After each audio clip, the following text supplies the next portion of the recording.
Alléluia. Alléluia. Je suis contente et bénie d'être là. Alléluia. Oh, merci Seigneur pour ce culte que nous te rendons ce matin. Seigneur, merci pour la parole. Saint-Esprit, j'ai besoin de toi. Saint-Esprit, ce matin, alors que tu veux parler à ton peuple, Seigneur, moi aussi, je sais que tu me parles, que tu me changes, que tu me transformes. Seigneur, je ne prends pas, Seigneur, cela comme un acquis. Non, non, non, non, non. Seigneur, c'est une grâce, un privilège, une responsabilité. Et je te promets, Seigneur, qu'à la fin et même pendant, tu recevras toute la gloire. Parce que tu en es digne, tu en es digne. Merci Seigneur, dans le nom de Jésus. Amen. Amen, amen, amen, amen. Donc on va pouvoir passer à la parole de Dieu. Donc bonjour à tous. Donc je suis le pasteur Betty, pour ceux qui ne me connaissent pas. Donc je vais d'abord commencer par honorer tous mes pères. Je vais honorer l'apôtre Alain Patrick Tsengue. Alléluia. Est-ce que tu peux l'honorer? Et ainsi que son épouse, le pasteur Paulette. Je veux vraiment m'arrêter et bien les honorer. Oui, ce sont des hommes et des femmes qui, comme toi et moi, commettent des erreurs, ont des failles, mais cherchent Dieu de tout leur cœur, sont passionnés de Dieu. Celle qui vous parle, ce n'est pas quelqu'un loin, éloigné d'eux, non. Je peux les voir au quotidien, je peux voir leur cœur. Et je dis merci au Seigneur de m'avoir fait la grâce vraiment d'être sous leur leadership. Je dis merci au Seigneur de m'avoir fait la grâce vraiment de servir Dieu, de le servir sous leur leadership. Je remercie Dieu vraiment pour leur courage. Je remercie vraiment Dieu pour leur abnégation. Je remercie vraiment le Seigneur surtout pour leur cœur. Parce qu'ils ont un cœur pour Dieu. Alléluia.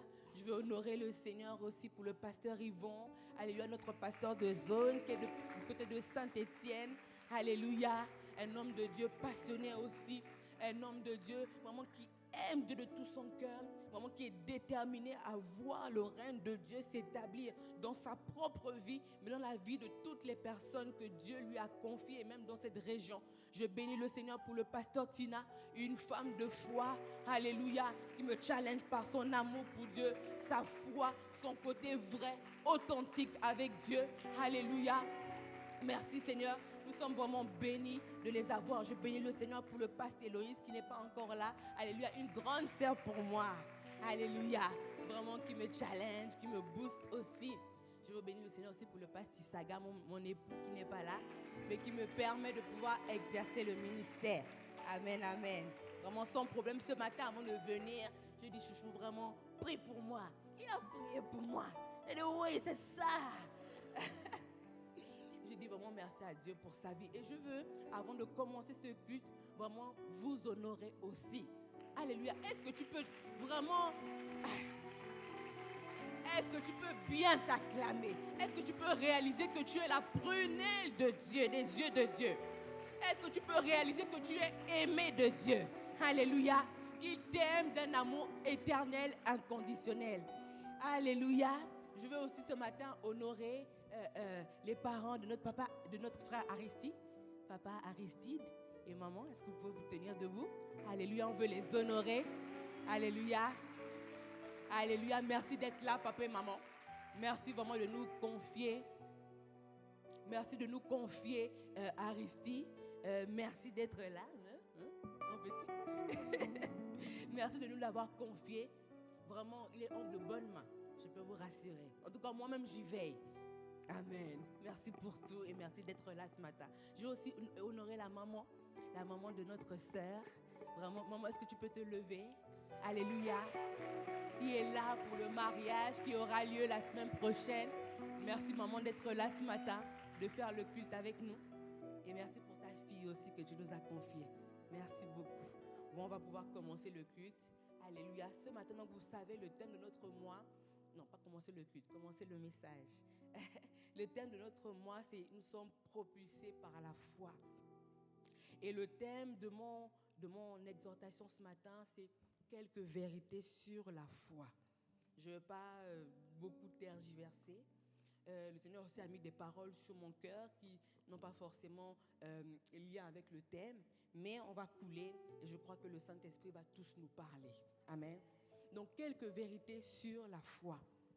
La première vérité que j'aimerais te dire ce matin, c'est que tu dois te battre pour être un homme, une femme de foi. La Bible va nous dire, dans Hébreux 10 au verset 38, « Mon juste vivra par la foi, mais s'il revient en arrière, je ne prends pas plaisir en lui. » Il y a une version qui dit, la version King James française qui dit, « Or le juste vivra par la foi. Mais si quelqu'un se retire pour se justifier par la loi, c'est-à-dire pour vivre, pour marcher selon ses œuvres, mon âme ne prendra pas plaisir en lui. » Si tu veux vivre ce matin, si tu veux vivre par toi-même, te battre par tes propres forces, fournir tes propres efforts, Dieu ne prend pas plaisir en toi. Tu dois être un homme, une femme de foi. La foi, c'est dépendre de Dieu. La foi, c'est dire, je lâche prise. La foi, c'est dire, comme l'apôtre Pierre, Seigneur, sur ta parole, je jette mon filet. La foi, c'est dire, Seigneur, je me laisse conduire par toi. La foi, ce n'est pas avoir tes propres calculs et dire à Dieu, rentre dans mes calculs. Non, la foi, c'est dire, Seigneur, je suis totalement dépendante à toi et à ce que tu dis et je te suis. Seigneur, je marche sur tes voies. Seigneur, je marche sur tes pas. Je ne cherche pas à un plan B, un plan C, un plan Z, non, Y, non. Seigneur, c'est toi, tu es le plan A et A, c'est tout. Seigneur, je te suis. La foi, c'est lâcher prise. La foi, c'est dire à Dieu, je suis ton enfant, je te suis, quel que soit ce qu'il m'en coûte, quel que soit ce que ta parole dit, que je comprends, que je ne comprends pas. Seigneur, je te suis.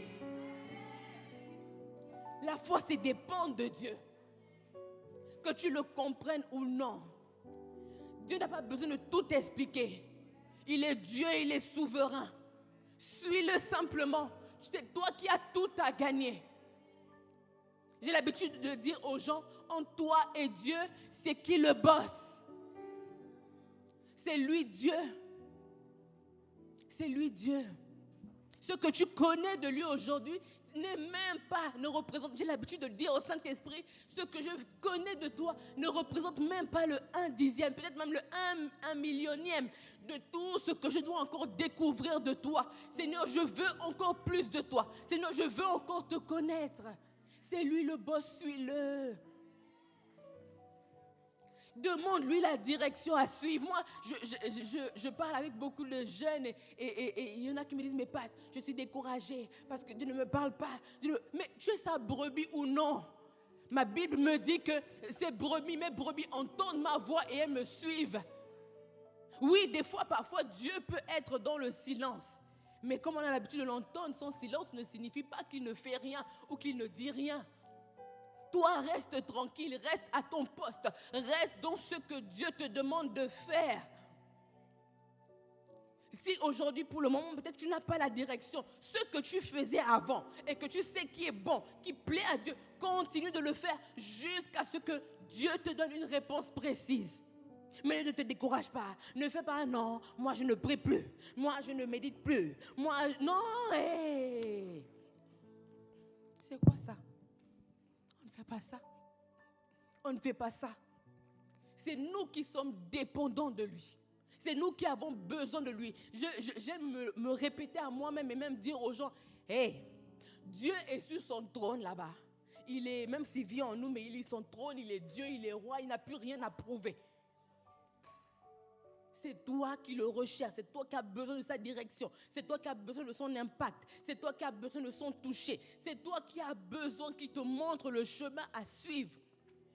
Alors ne fais pas une sorte de mini-rébellion en te disant non, moi comme je n'entends rien ou comme Dieu ne fait pas, donc moi aussi je ne prie plus. Ah ben reste là, ne prie plus. Lâche prise, alléluia. Tu dois être un homme, une femme de foi. Tu dois te battre parce que ce n'est pas d'abord ta sanctification, ta vie de prière, ta consécration qui font que tu es agréable. C'est la foi. Ma Bible me dit dans Hébreux 11 au verset 6, « Or sans la foi, il est impossible de lui être agréable. » D'autres versions vont dire, sans la foi, il est impossible de le satisfaire. Sans la foi, il est impossible de le rendre heureux. Sans la foi, il est impossible de marcher avec Dieu et de lui plaire. Tout ça, c'est dans la Bible. Différentes versions, c'est la version King James, la version Easy English et la version Amplify. Tout ça, sans la foi, il est impossible de marcher avec Dieu et de lui plaire. Il est impossible de le satisfaire. Il est impossible de le rendre heureux. Est-ce que quelqu'un veut encore ce matin rendre heureux Dieu?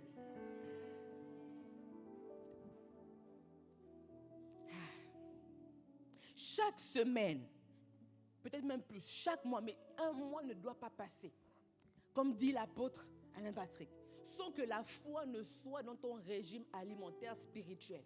Tu dois étudier la foi chaque mois. Tu dois la réviser. Tu dois, Seigneur, dire au Seigneur, au Saint-Esprit, enseigne-moi à être un homme, une femme de foi.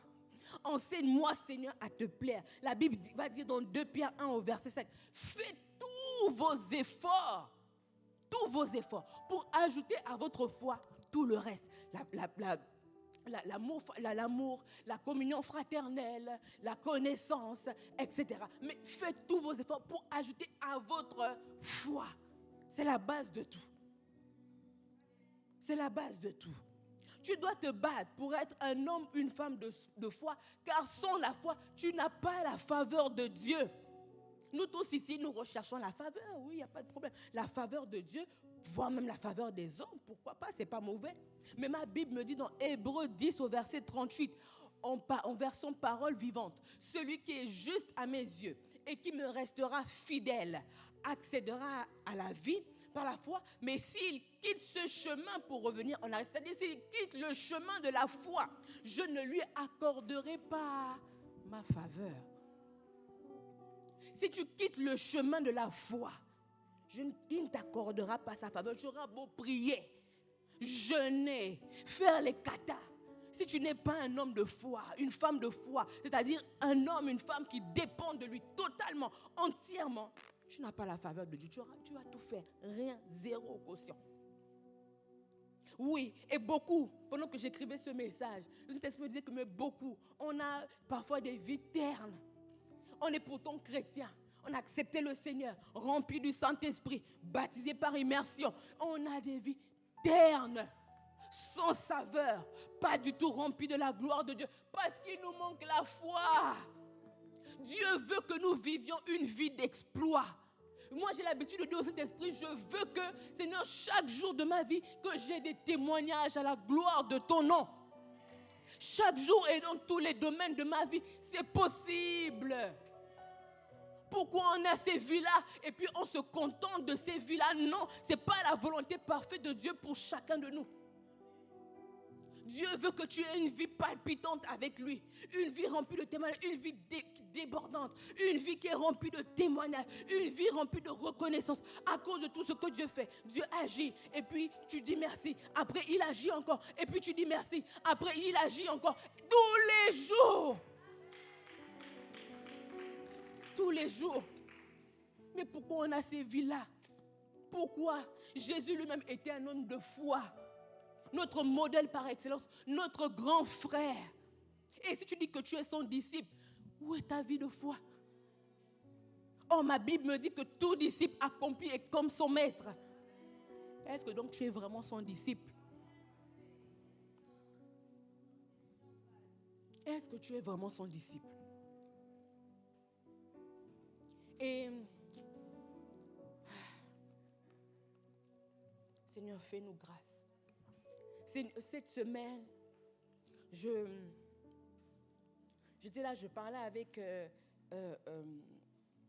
des personnes par rapport à des situations, voilà, et le Seigneur me disait, et c'est une parole que je veux nous partager aussi ce matin, le Seigneur me disait que, et je veux vraiment nous poser la question à nous tous, est-ce que nous craignons vraiment le Seigneur?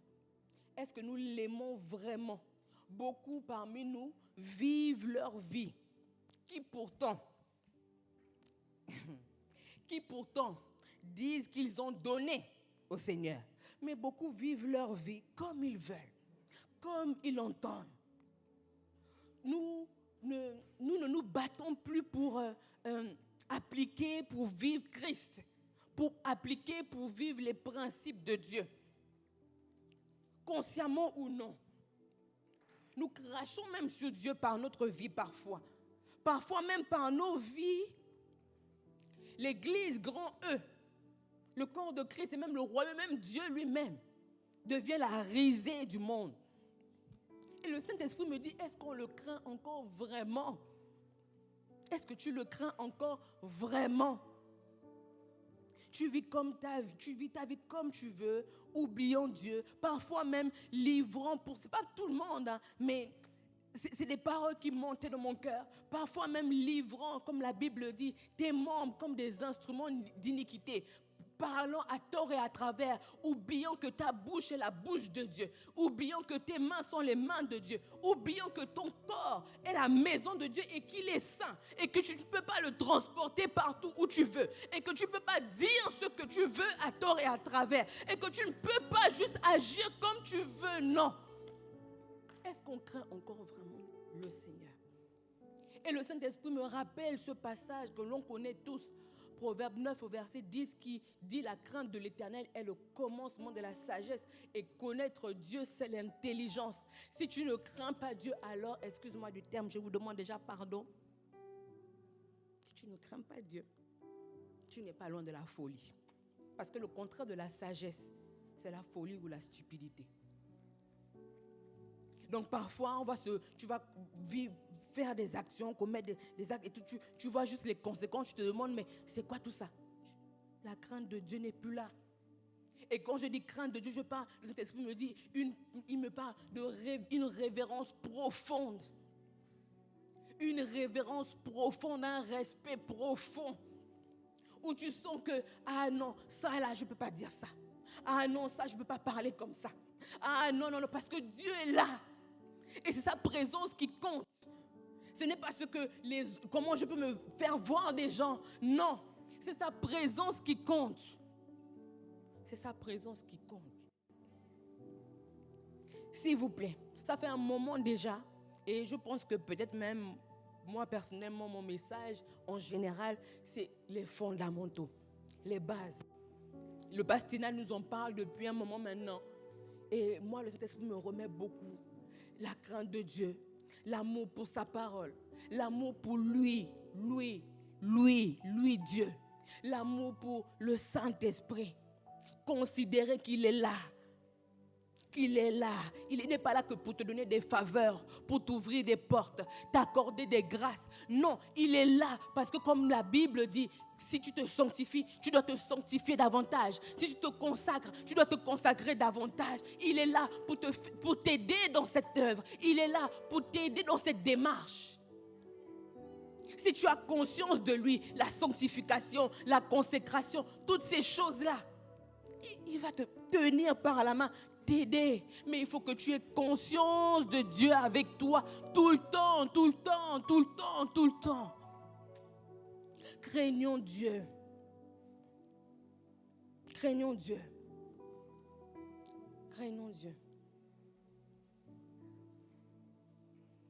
Ne te dis pas non, je viens quand même à l'église, je sers quand même. C'est pas suffisant. Dieu a besoin que tu sois proche de lui plus. Et tu as aussi besoin de ça. Que tu sois proche de lui plus. Est-ce que ton objectif aujourd'hui est toujours qu'à la fin, ils te disent bon et fidèle serviteur, on donne la joie de ton. Est-ce que c'est toujours ça ton objectif de vie? Ou ça a changé entre-temps? Tu cherches l'argent, tu cherches l'épanouissement, tu cherches toutes ces choses qui sont bonnes et que Dieu, dont Dieu n'est pas contre. Mais est-ce qu'à la fin, ton objectif, c'est toujours ça? Moi, tous les jours quand je me lève, quelqu'un me disait, mais pasteur, toi vraiment, non, tu pratiques vraiment 1 Corinthiens 13. Tu es vraiment toujours en train de croire aux gens. Tu es vraiment toujours en train de dire oui, même si la personne a fait telle erreur, mais ça va aller, la personne va se... Je dis, mais oui, je n'ai pas le choix. Je vis sur terre, pourquoi? C'est pour ça. Je n'ai pas le choix. Ma vie, c'est pour refléter Christ. Et si dans ce reflet de Christ, il y a l'argent qui vient, il y a l'épanouissement qui vient, c'est bien. Mais mon premier objectif, c'est qu'à la fin, bon et fidèle servante, je dis toujours aux personnes qui m'entourent, moi à la fin, je ne veux pas avoir honte devant Dieu. Je ne veux pas que quand il me regarde, il me dise, mais bon, ma fille, tu es là, tu es venue, ok. Peut-être s'il tarde à revenir et qu'on doit passer par le chemin de la mort. Oui, tu es venue. Ok, je suis fière de t'accueillir, ma fille. Bon retour à la maison. Je suis contente que tu sois là. Tu as bien travaillé. Je suis fière de toi. Est-ce que c'est encore ton objectif de vie? Est-ce que c'est encore ton objectif de vie? Est-ce que ça l'est encore? Et moi, tout le temps, quand je me lève le matin, je dis, Seigneur, c'est compliqué. Seigneur, c'est dur. Parfois, je ne comprends pas. Je ne sais même pas où parfois où j'en suis. Mais Seigneur, à la fin, tu dois me dire ça. Quel que soit ce qui m'en coûte, tu dois me dire ça.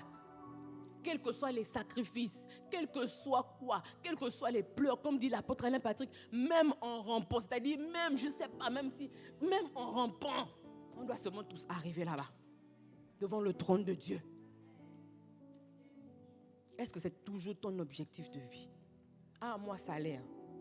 Et souvent, peut-être certains vont me dire, mais pas souvent, j'ai trop TTS, mais pas souvent, parce que je ne comprends pas, parfois, parce que tu fermes trop les yeux sur certaines choses. Ce n'est pas que je ferme les yeux, mais j'ai mon objectif de vie. Et je ne veux pas m'encombrer des choses, voilà, qui peuvent me retarder, non, les erreurs des hommes, à raison ou pas raison, ce n'est pas mon problème. Non, c'est ça mon objectif de vie.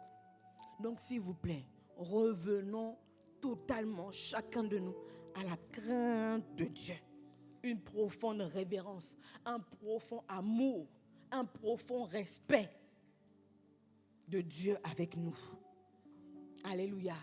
La deuxième vérité sur la foi, c'est qu'il n'y a pas de foi sans un Dieu qui n'ait parlé. Il n'y a pas de foi sans un Dieu qui n'ait parler. Et la foi, c'est quoi? Je vais vous la lire dans différentes versions. Hébreux 11, on le connaît, verset 1 à 2. Notez bien différentes définitions de la foi. La version parole de vie, va dire, croire en Dieu, donc la foi, c'est une façon de posséder déjà les biens qu'on espère, c'est être persuadé que les choses qu'on ne voit pas existent vraiment. Parole vivante. Et qu'est-ce que la foi? C'est une ferme confiance dans la réalisation de ce qu'on espère. C'est une manière de le posséder déjà par avance. Croire, c'est être absolument certain de la réalité de ce qu'on ne voit pas. La foi nous assure des choses que nous espérons et nous convainc de l'existence des choses que nous ne pouvons pas voir encore. La foi aussi, dans la version Living Translation, c'est l'évidence des choses que nous ne pouvons pas voir. Et la foi représente les choses qu'on espère. La foi, c'est donc l'évidence des choses que nous ne pouvons pas voir. La foi représente les choses qu'on espère. La foi, c'est une ferme confiance. La foi, c'est une ferme conviction. La foi, c'est une façon de posséder déjà les biens qu'on espère. La foi, c'est être pleinement sûr, être pleinement convaincu que si Dieu a dit, ce sera ça, point à la ligne. Pleinement convaincu. L'évidence de... Si Dieu a dit ça, c'est ça. Et pas autrement. Et il le dit où? Dans sa parole. Parce que ma Bible me dit dans Romains 10, 17, la foi vient de ce qu'on entend. Et ce qu'on entend doit venir de la parole de Dieu.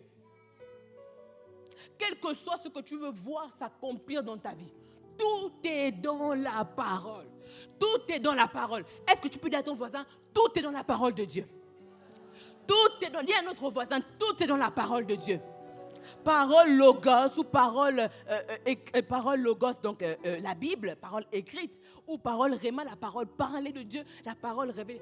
Tout est dans ce que Dieu a dit. Tout est dans ce que Dieu te dit.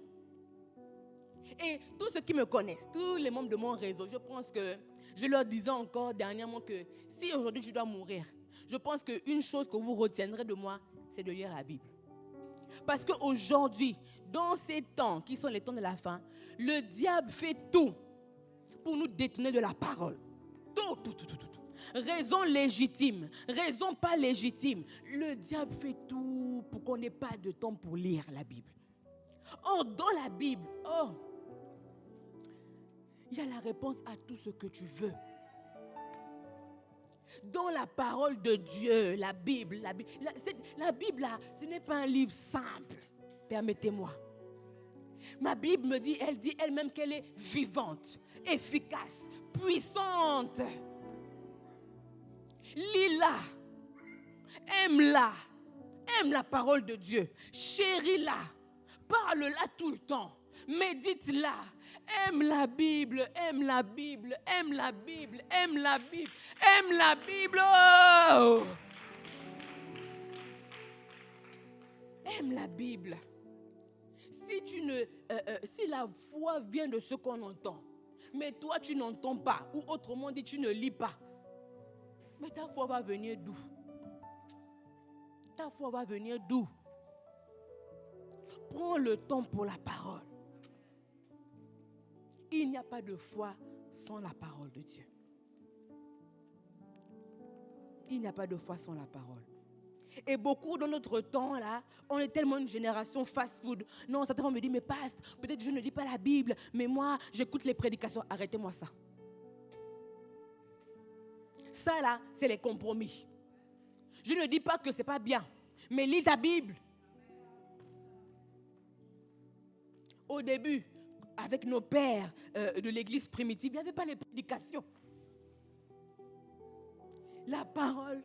Et l'homme de Dieu, il y a quelques temps, l'homme de Dieu, pasteur Benny Hinn disait qu'en fait, pour ceux qui ont suivi, qu'il y a une étude sur 200 000 personnes qui a été réalisée. Et que sur ces 200 000 personnes, toutes les personnes qui lisent la Bible, au moins 4 fois par semaine, 80% de leurs problèmes, quelle que soit la nature du problème, étaient résolus. Juste à la lecture de la parole. Et je vous assure, moi-même, je l'ai expérimenté. Moi-même, je l'ai expérimenté. Des fois, il m'arrivait, parce que depuis le début de l'année, j'ai dit au Seigneur, non, cette année, toi et moi dans ta parole. Fini les raisons, fini de dire non, Seigneur, il y a 3 enfants, Seigneur, il y a le mari, Seigneur, il y a ceci. Quand tu me concevais avant la fondation du monde, c'était toi et moi d'abord. Il n'y avait pas d'abord les enfants, il n'y avait pas d'abord le mari, il n'y avait pas d'abord le travail, il n'y avait pas d'abord les... C'était toi et moi. Alors, je ne veux pas te donner les miettes. Certains sont là, avant de dormir. Tu viens, tu fais un peu semblant de prier, ou tu fais un peu semblant de méditer, puis tu t'endors même. Tu donnes les miettes de ton temps, les miettes de ta vigueur au Seigneur. Donne le meilleur de toi à Dieu. Et j'ai dit au début de l'année, j'ai dit, Seigneur, l'année là, toi et moi dans ta parole. Et ce que je découvre lorsque je médite, c'est qu'à chaque fois que j'ouvre la Bible, je n'ai même pas besoin de beaucoup chercher, beaucoup. Non, mes yeux s'illuminent. Je comprends mieux. Je me dis, Seigneur, ta parole est bien. Donc je voulais dire ça dans l'Ancien Testament. Merci Saint-Esprit. Mais je vois que ça s'accorde avec certaines paroles que j'ai lues dans le Nouveau. Oh Seigneur, merci. Aimez la parole. Il y a un goût dans la parole de Dieu. Non, je vous assure. Et ne trouvez pas des raisons. Oui, je vais écouter ça. C'est bien d'écouter les prédications, mais remettez chaque chose à sa place. Alléluia. Il n'y a pas de foi sans Dieu qui est parlé au travers de sa parole, au travers de ce qui te dit dans le cœur et qui s'appuie sur sa parole écrite. Parce que la parole Réma n'est jamais loin, jamais, de la parole écrite. Alléluia. Alléluia. Par la parole de Dieu, tu deviens lourd spirituellement. Tu n'es pas un poids plume. Tu n'es pas ballotté à tout vent. Tu es ferme, inébranlable à cause de la parole qui est assise, enracinée en toi. Ah oui, et je disais tout à l'heure que moi-même je l'ai expérimenté. Il y a quelques temps, j'étais là, j'avais des pensées voilà, bizarres. Je disais, mais Seigneur, voilà, tel ne marche pas. Seigneur, tel, regarde tel comme ça. Mais Seigneur, je n'arrive pas à faire ça. Sans même que je n'ai besoin de prier. Parce que tellement la parole me remplit. Ça n'a même pas fait 5 secondes. Les pensées sont parties seules, sans que j'ai besoin de me battre pour dire non, je chasse les mauvaises pensées, je chasse. La parole est tellement assise en moi que comme c'est venu là, les mauvaises pensées, c'est aussi reparti comme ça. Tu luttes avec peut-être les pensées dépressives. Tu luttes peut-être avec les pensées de suicide. Tu luttes peut-être avec les pensées impudiques. Lis la Bible. La troisième vérité sur la foi, et je vais terminer par là, c'est que la foi sans les œuvres est morte. D'autres, Jacques 2 au verset 26. D'autres versions vont dire, la foi sans les actes est morte. La foi sans des œuvres de soumission, d'obéissance à Dieu est morte. La foi qui ne fait rien est morte. Et je vais vous lire une histoire. On va aller dans Nombre au verset 27. Nombre chapitre 27, à partir du verset 1 jusqu'au verset 11. C'est une histoire qui m'a tellement... Dans mes méditations, là, dont je vous parle, le Saint-Esprit m'a béni par ça. Nombre 27. Donc, on lit la parole de Dieu. Les filles de Télofchad, fils de Épher, fils de Galad, fils de Makir, fils de Manassé, des familles de Manassé, fils de Joseph, et dont les noms étaient Machla, Noah, Ogla, Milka et Tirsta. Donc, c'est les 5 filles du monsieur. S'approchèrent et se présentèrent devant Moïse, devant le sacrificateur Éléazar, et devant les princes et toute l'assemblée à l'entrée de la tente d'assignation. Elles dirent, notre père est mort dans le désert. Il n'était pas au milieu de l'assemblée de ceux qui se révoltèrent contre l'Éternel, de l'assemblée de Corée. Parce que oui, il y avait une histoire comme ça où Corée et plusieurs autres personnes s'étaient rebellées contre Dieu. Dieu a seulement ouvert la terre. Ils sont rentrés et puis il a refermé. Mais il est mort pour son péché et il n'avait point de fils. Pourquoi le nom de notre père serait-il retranché du milieu de sa famille? Parce qu'il n'avait point eu de fils. Donne-nous une possession parmi les frères de notre père. Donc comprenez ici que dans la loi juive, donc lorsqu'un homme, c'est l'héritage allait de père en fils. Et donc là, ce monsieur n'avait pas donc, de fils, il n'avait que 5 filles. Et vu qu'il était mort, les filles n'avaient droit à rien dans le découpage de Canaan. Donc elle leur dit, donc les filles vont dire, mais donc même s'il n'avait pas de fils, pourquoi son nom va être retranché de sa famille? Donne-nous une possession parmi les frères de notre père. On continue. Moïse porta la cause devant l'Éternel. Et l'Éternel dit à Moïse, les filles de Télofchad ont raison. Tu leur donneras, et ça c'est Dieu qui dit, tu leur donneras en héritage une possession parmi les frères de leur père, et c'est à elles que tu feras passer l'héritage de leur père. Tu parleras aux enfants d'Israël et tu diras, lorsqu'un homme mourra sans laisser de fils, vous ferez passer son héritage à sa fille. S'il n'a point de fille, vous donnerez son héritage à ses frères. S'il n'a point de frère, vous donnerez son héritage aux frères de son père. S'il n'a point de frère de son père, vous donnerez son héritage aux plus proches parents dans sa famille, et c'est lui qui le possédera. Ce sera pour les enfants d'Israël une loi et un droit, comme l'Éternel a ordonné à Moïse. Donc je vous ai expliqué un peu ce qui se passe ici. Et quand je lisais ce passage, il y a une suite, mais bon, on va s'arrêter là. Le Saint-Esprit me dit que, mais est-ce que Dieu est souverain? Dieu est souverain, on le sait tous. Il est roi, il est Dieu, il connaît tout, il sait tout. Est-ce que vous savez, est-ce que Dieu, vous pensez, n'était pas au courant de ce cas-là?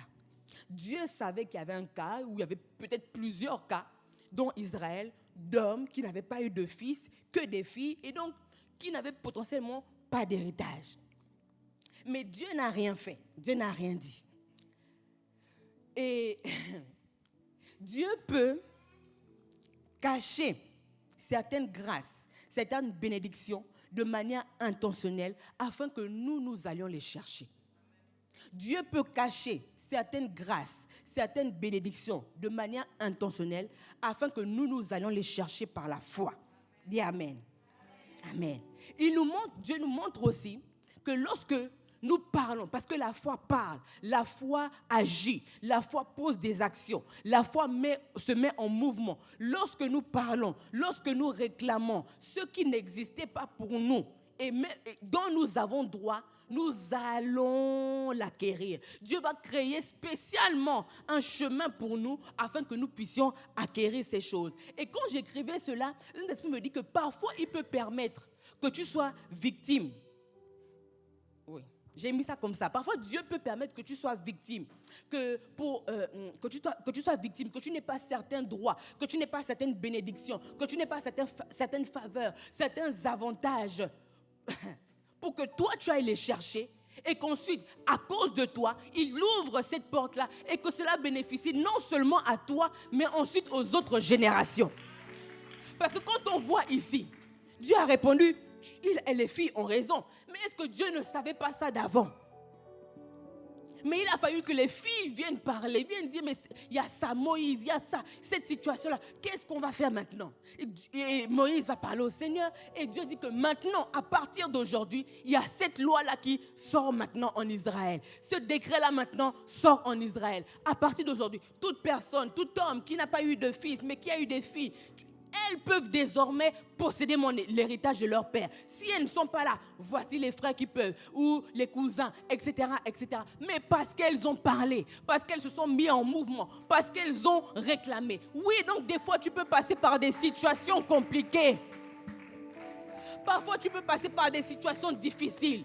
Mais sur la base de la parole de Dieu, sur la base de la parole de Dieu, tu dis, Seigneur, je réclame ce droit. Seigneur, je réclame cet héritage. Seigneur, je réclame cette possession. Et il va te la donner. Il va te la donner. Il faut, oui, je répète, parfois Dieu peut permettre que tu sois victime pour que des générations après toi soient bénies. Parce qu'il faut qu'il y ait quelqu'un. Il faut qu'il y ait quelqu'un qui vienne dégager le chemin. Comme Jésus l'a fait pour nous. Il faut qu'il y ait quelqu'un qui se dise non, assez c'est assez. À cause de ma foi, je vais maintenant remettre toutes ces choses-là en place. Parce que j'ai le Dieu créateur du ciel et de la terre avec moi. Et j'ai ce passage biblique, je n'ai pas noté la référence, mais je crois que c'est dans le livre de Nombres, lorsque le peuple d'Israël sortait d'Égypte. Et qu'à un moment donné, ils sont arrivés devant la mer morte, je crois. La mer rouge, merci. La mer rouge. Et Dieu va dire quelque chose. Il va dire, les Égyptiens sont derrière vous. Mais ne regardez pas eux, regardez devant. Regardez devant. Commencez à marcher. Oh, ça m'a choqué. La mer n'était pas encore ouverte. Il dit seulement, regardez devant et commencez à marcher. Commencez à marcher. Ne vous souciez pas de est-ce qu'ils courent derrière vous avec des chars, des chevaux. Regardez devant, regardez à la mer. Commencez à marcher. Et c'est quand maintenant ils se sont mis à marcher que la mer s'est ouverte. Commence à marcher. Commence à marcher. Commence à marcher. Commence à faire les choses que je te dis, que je te pensais incapable de faire. Commence à aller. La foi, c'est aussi parfois se jeter dans le vide. Oui. Et le Seigneur va dire, ces Égyptiens que tu voyais là, tu ne les verras plus. Et j'aimerais dire cette parole à quelqu'un ce matin. Ces Égyptiens qui te poursuivaient, que tu voyais peut-être, je ne sais pas, cette situation compliquée, bizarre, que tu voyais peut-être, tu ne le verras plus. Mais commence à marcher. Regarde à Dieu. Regarde dans la direction qu'il te montre. Ne te dis pas, mais devant il y a un mur, devant il y a un obstacle, devant il y a la montagne. Il a dit que mais la montagne, si tu as une petite foi comme un grain de sénévé, la plus petite graine au monde, si tu as une foi seulement comme ça, mais la montagne, là, elle va se déplacer pour aller dans la mer. Mais toi, commence à marcher. Si c'est le mur qui est devant, il y a une fissure qui va se faire dans le mur. Il y a une porte qui aura exactement tes mesures, qui va s'ouvrir dans le mur pour que tu passes. Mais toi, commence à marcher. Commence à marcher. Ces Égyptiens que tu voyais, tu ne les verras plus. Parce que le Dieu créateur du ciel et de la terre, celui qui est ton Père, qui est ton Dieu, qui est ton grand frère, que ton Seigneur lui-même marche avec toi. Et ma Bible me dit que rien ne peut lui résister. Rien, rien, rien. Rien ne peut lui résister, même le diable. Le diable, c'est qui devant Dieu? Le diable, c'est qui? Dis avec moi, le diable, c'est qui? Un ennemi vaincu. Le diable, c'est qui? C'est qui? C'est qui? C'est nous, c'est nous, c'est nous qui nous donnons des fois de l'importance. Le diable, c'est qui? Cette situation en face de toi, c'est quoi? Comment ça marchait? Dis, je commence à marcher. Je commence à marcher. Alléluia. Je commence à marcher. Alléluia. Amen. Seigneur, merci pour ta parole. Je prie, Seigneur, que nous ne soyons pas des auditeurs oublieux. Je prie, Seigneur, que comme cette parabole sur les 4 terres, que nous ne soyons pas une terre où il y a des ronces, une terre où les oiseaux viennent picorer, une terre où, Seigneur, où les mauvaises herbes poussent. C'est-à-dire les nombreux soucis de la vie, les nombreux défis, les nombreux challenges viennent voler la parole. Mais que nous soyons de bonnes terres, Seigneur, et que ta parole germe, et que ta parole prospère. J'ai l'habitude de te dire, Seigneur, que je veux que ma vie soit tellement une vie de foi. Seigneur, que quand tu me vois, tu es fier. Parce que je marche selon ta direction. Je prie que cela soit ainsi, Seigneur, pour chacun de mes frères et sœurs. Seigneur, nous voulons marcher selon toi, selon ton regard, selon ta parole, selon ta direction. Ne pas regarder aux choses encombrantes, Seigneur, qui sont devant nous. Non, non, non, non, non. Si tu as dit que c'est que c'est fait. Si tu as dit, c'est que c'est fait. Merci, Seigneur, parce que tu es un bon Dieu. Alléluia. Est-ce que tu peux te lever ou là où tu es, comme tu veux, parler à Dieu? Alléluia. Dis, Seigneur, j'ai entendu ta parole. Seigneur, je veux être agréable, un homme, une femme de foi. Seigneur, te plaire, marcher avec toi et te rendre heureux. La foi, c'est le langage de Dieu. Alléluia. Seigneur, je veux, Seigneur, marcher selon ton langage. Seigneur, je ne veux pas regarder à ce que mes yeux voient. Je ne veux pas être conduit par mes sens, non. Mais je veux marcher selon toi, Seigneur. Marcher selon toi, Seigneur. Marcher selon toi, Seigneur. Oh Saint-Esprit, aide-nous. Aide-nous, Seigneur. De nos propres forces, nous ne pouvons pas. C'est pour ça que le Saint-Esprit est là. Lui qui sonde les profondeurs de Dieu. Lui qui nous aide. Celui qui nous aide. Jésus a dit qu'il était préférable pour nous qui s'en aillent, afin que nous recevions le Saint-Esprit. Saint-Esprit, tu es tellement précieux pour nous.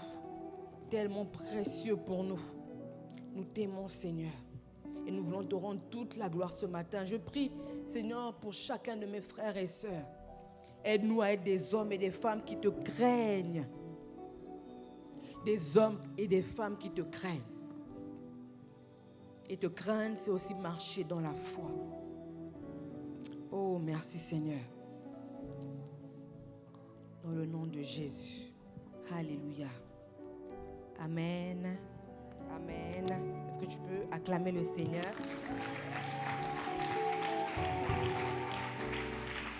Non. Amen.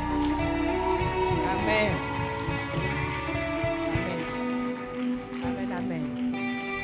Alléluia. J'ai terminé. Merci à tous. J'aimerais vraiment dire à chacun de nous encourager. Vraiment dire à chacun que nous avons notre rôle à jouer dans la maison de Dieu, dans le corps de Christ. S'il vous plaît, il faut que par nous, Christ soit glorifié. Il faut que par nous, le monde voit que Christ est le chemin, la vérité et la vie. Jésus revient. Et il faut qu'il nous trouve prêts. C'est aussi un message qui fait battre mon cœur. Il faut qu'il te trouve prêt. S'il revenait aujourd'hui, est-ce que ce serait ton cas? Est-ce que tu serais de ceux qui sont des vierges folles ou des vierges sages? Est-ce que tu serais enlevé? Est-ce que tu te tiens prête? Vis pour Dieu. Amen. Amen. On va passer à la suite. Alléluia.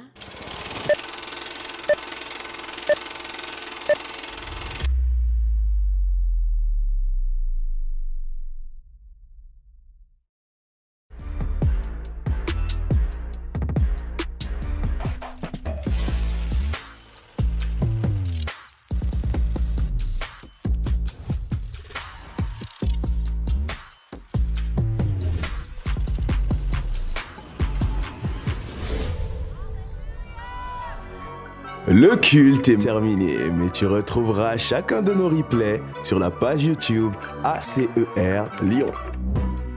Tu y retrouveras plein d'autres vidéos pour ton édification personnelle. La chaîne de télévision 100% chrétienne Évangile TV est disponible sur Canal. Tu y retrouveras plusieurs programmes qui te permettront de grandir dans ta marche avec Dieu. L'apôtre Alain Patrick Tsengue, le père des ministères ACER, a écrit de nombreux livres que tu pourras retrouver sur Amazon.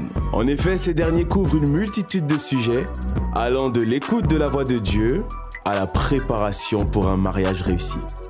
Acquérir un rang honorable, le livre du pasteur Yvon Mouketou est toujours disponible aussi bien sur Amazon que dans les stands à l'extérieur de l'église. Tu désires nous suivre sur les réseaux?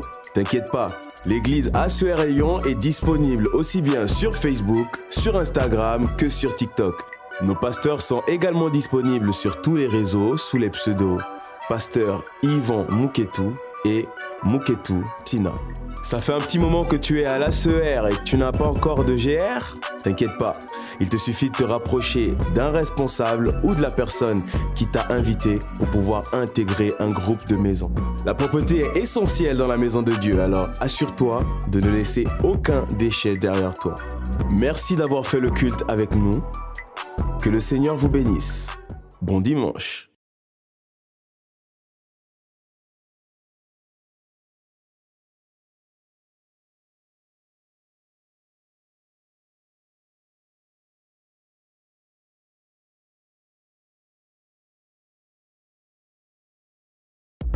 Ce direct vous a été proposé par l'Assemblée chrétienne pour l'évangélisation et le réveil de Lyon. Merci de l'avoir suivi et nous espérons que vous avez été bénis. Si vous souhaitez aller plus loin dans votre relation avec Dieu et vivre la vie que Christ a prévue pour vous, contactez-nous immédiatement. Pour ce faire, c'est simple. Vous pouvez soit nous envoyer un message sur notre messagerie Facebook ou Instagram ACER Église de Lyon, ou alors nous envoyer un mail à contact@acerlyon@gmail.com. Et n'oublie pas de t'abonner à notre chaîne YouTube et active la cloche de notification afin de ne plus manquer aucun de nos directs. Avant de partir, laisse-nous un commentaire, un pouce bleu et partage le lien de cette vidéo autour de toi. A très vite sur ACER Lyon.